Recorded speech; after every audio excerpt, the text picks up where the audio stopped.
Hello দর্শকবৃন্দ, আজকে আপনাদের জানাবে হৃতিক ও প্রভাসের আরএসের সাথে সিনেমা নিয়ে।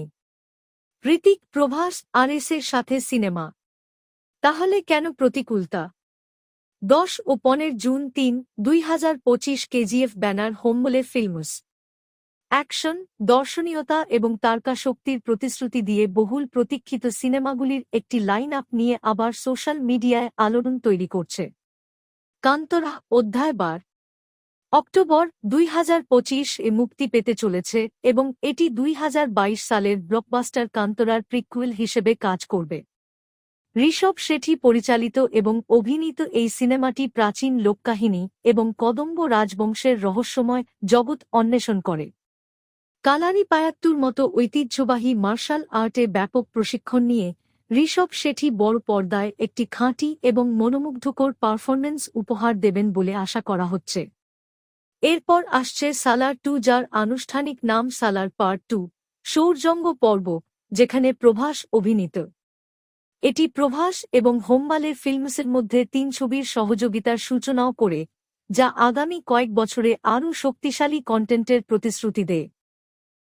ঋত্বিক রোশনের সাথে শিরোনামহীন একটি প্রকল্প, যার মাধ্যমে তিনি হোমবেলের সাথে প্রথমবারের মতো কাজ শুরু করবেন।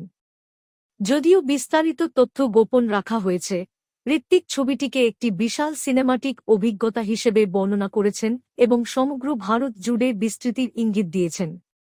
এর বাইরেও হোমবেল ফিল্মস প্রধান তারকাদের এবং সমগ্র ভারত জুড়ে বিস্তৃত প্রকল্পগুলির সাথে জড়িত আরও বড় ঘোষণার ইঙ্গিত দিয়েছেন। তবে পর্দার আড়ালে সবকিছু ঠিকঠাক চলছে বলে মনে হচ্ছে না। কান্তারা চ্যাপ্টার 1-এর প্রযোজনা নিয়ে সমস্যা চলছে বলে জানা গেছে।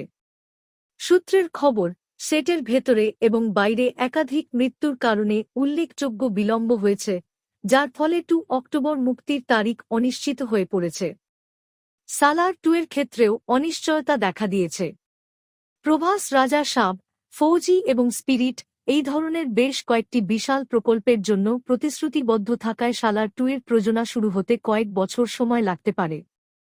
তাছাড়া সালার পার্ট 1 ভালো ব্যবসা করলেও এটি বক্স অফিসে বড় হিট হিসেবে বিবেচিত হতে ব্যর্থ হয়েছে। হৃতিক রোশনের ছবিটির ক্ষেত্রে এটি উত্তেজনা তৈরি করছে, তবে ধারা, কাস্ট, ক্রু বা শুটিংয়ের সময়সূচি সম্পর্কে কোনো নিশ্চিত বিবরণ না থাকায় এখনও পর্যন্ত ঘোষণাটি সোশ্যাল মিডিয়ায় বেশ আলোচিত বলে মনে হচ্ছে।